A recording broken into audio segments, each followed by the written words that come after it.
welcome back. Hey, thanks for stopping by. Let's talk about the elephant in the room. No pick society. What is that about?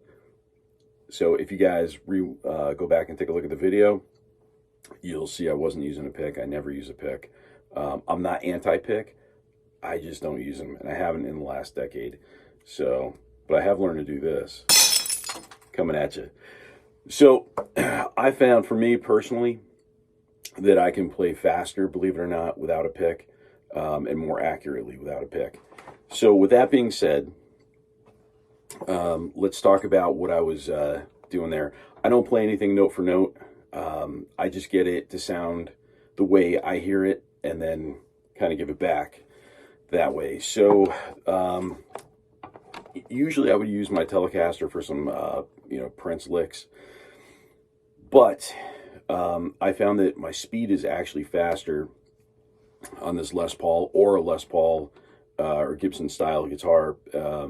Actually, what I say is Gibson spacing, because the strings are actually closer with the spacing between the strings on a Gibson or Gibson style guitar versus a Fender. So what that allows me to do is have less motion in the wrist between strings, so that allows my playing to be a little bit faster. At least that's how I hear it and how I notice it. All right, so now for the breakdown of the lick. All right, so here's the breakdown. I'll get it as close as I can for you.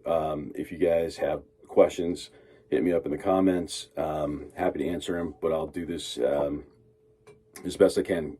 Key of F sharp minor. What I'm doing, the most important thing to get right, I believe, in the entire lick is not so much all the fast licks, but the opening note. What that is, it's not a unison bend.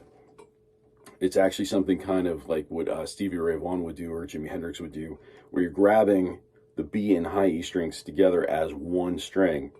And on the 17th fret, I'm actually holding on to both the B and the E, and I'm striking both strings together as if they were one and bending them up together. And the strings are held like almost side by side. So let me see if I can show that to you.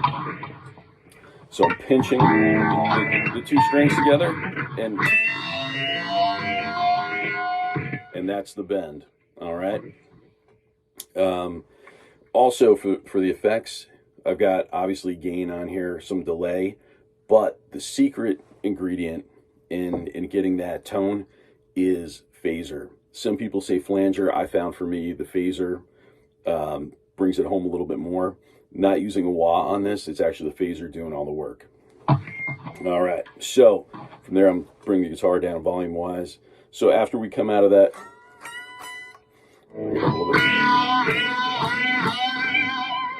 okay, nice vibrato. Now we're just using really not complicated licks within the key of F sharp minor again. So let me break those licks quickly down for you. Stay tuned for that. All right, so after we come out of that big bend, here's what I'm doing. I'm on the high E string, 14th fret, B string is on the 17, and I'm doing a bending up on the 17B, and the high E on the 14, and it's kind of like a unison bend, and then we're gonna swing back and grab the 17 on the high E. So I'll do it as slow as I can. It's hard to do all this stuff slow, but I'll get as close as I can for you.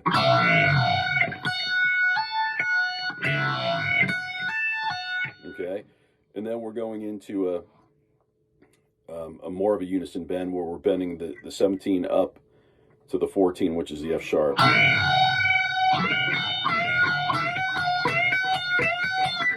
Now we're taking that same pattern, we're moving it over to the B and the G strings. All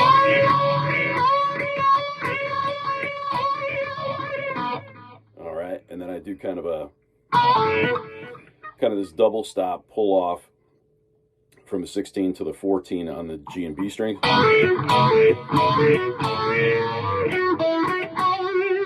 the D string, just that we're just following form 1. And then I'm kind of walking down. Same here with the octave.